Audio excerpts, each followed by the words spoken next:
Hi, I'm Dave Knight, life coach, published author and founder of the weekly 9pm Sunday Settler podcast, which helps people to address many areas of mental health and well-being challenges, as well as all related Sunday Settler products, including comprehensive well-being packages, one-to-one coaching and business coaching.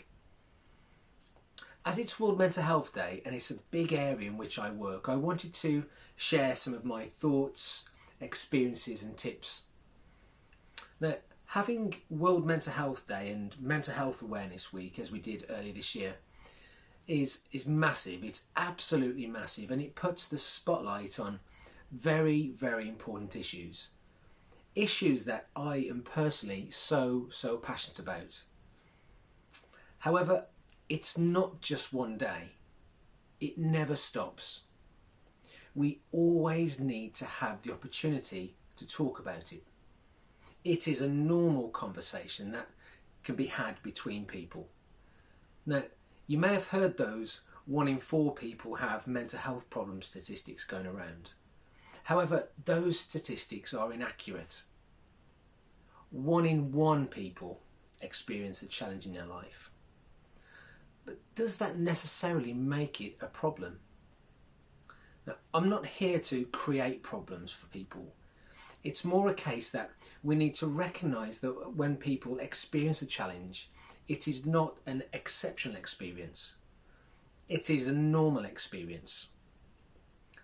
For example, if someone experiences anxiety or self-doubt before presenting something, does that mean they are an anxious person or they have imposter syndrome? No, it doesn't. If someone is struggling with some pressure at work, does that make them a stressy person? No, it doesn't. If someone is having a down day or feeling sad, does that make them depressed? No, it doesn't. And my key message is this: yes, it is okay to not be okay. Absolutely. Accepting ourselves and others can quite often be part of the issue here, quite a big part of the issue. However, does it make it a problem if we're not okay?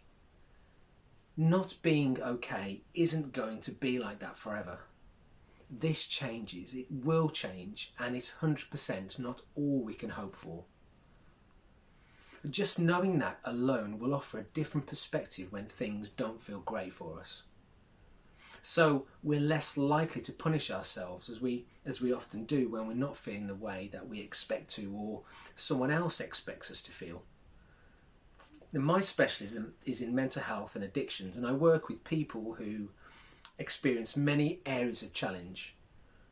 There are many misunderstandings about where we think our life's challenges are coming from, and through my conversations with clients and business teams, we uncover those misunderstandings and see a new perspective on those challenges. My approach to supporting people now is a real shift away, a departure from all my work in the mental health field for all those years. And it has required a process of unlearning from what I had studied at university, and it's not easy for me to say that. The questions I now have of mainstream mental health service delivery is, are we really helping people in the right way? Are we helping people to look in the right direction to overcoming their challenges? If so, why is there still a mental health crisis? There is a big element of social construction as to how services are set up, and largely this is influenced by fear in the public domain.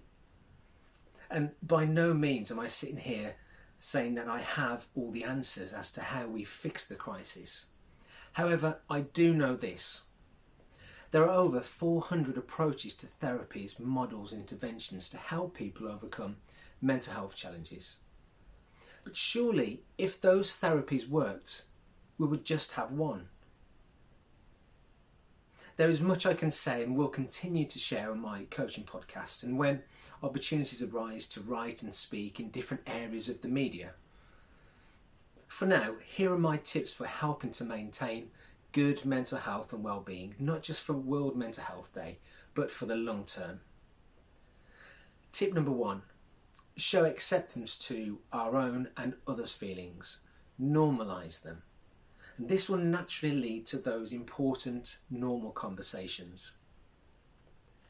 Number 2, recognise that you are and always have been and always will be number 1.